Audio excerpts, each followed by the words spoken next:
hamarkadetan buruturiko zinurri lanaren uzta. Importantea da, izendapen hori. Gizartearen aurrean agertu nahi dugu Nafarroako gobernuak bertsolaritza kultura intereseko ondasun inmaterial izendatu duela berriki. Gurea dugun kulturaren adierazpen honi, erakunde publikoen babesa ez ezik aintzatespena ere eskainiz. Ororen gainetik, bertsolaritza Nafar guztion ondasuna da.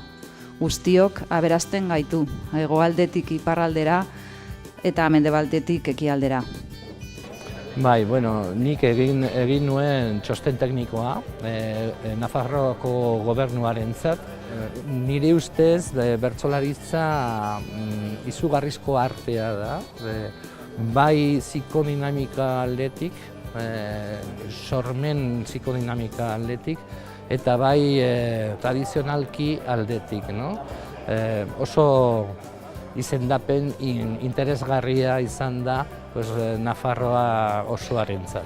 Gehien bat aitortza bada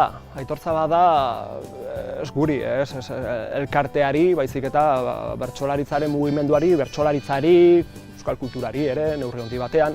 Azkenean, Nafarroko gobernuak izendapen honekin esaten duena da, Nafarroko gizarteari esaten dio, bertsolaritza bada, Nafarroko ondasun bat, zaindu, babestu, sustatu behar duguna, eta hori denon ardura da. Errestuko duela instituzioekiko harremana, eta bestetik ere nik uste badela bertsolaritzari halako prestigioa emanen diola Nafarroko gizartearen aurrean, eta bereziki euskal mundutik, euskal komunitatetik kanpo dauden horien begietara. Bertsolari bezala berri oso pozgarria da izendapen hau.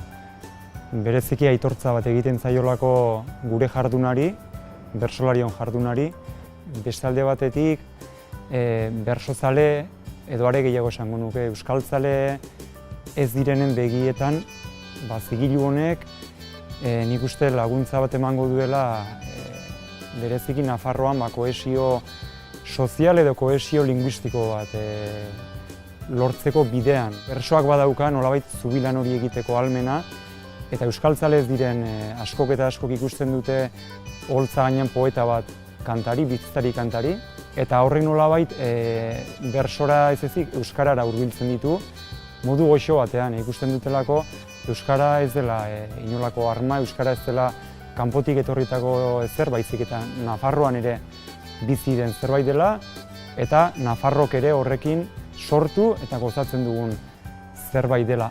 Bersoak naizta zilgilu bat dun, jarraituko du hitzezko, izendapen bat jaso dulako, gauza gehiago eskaintzeko.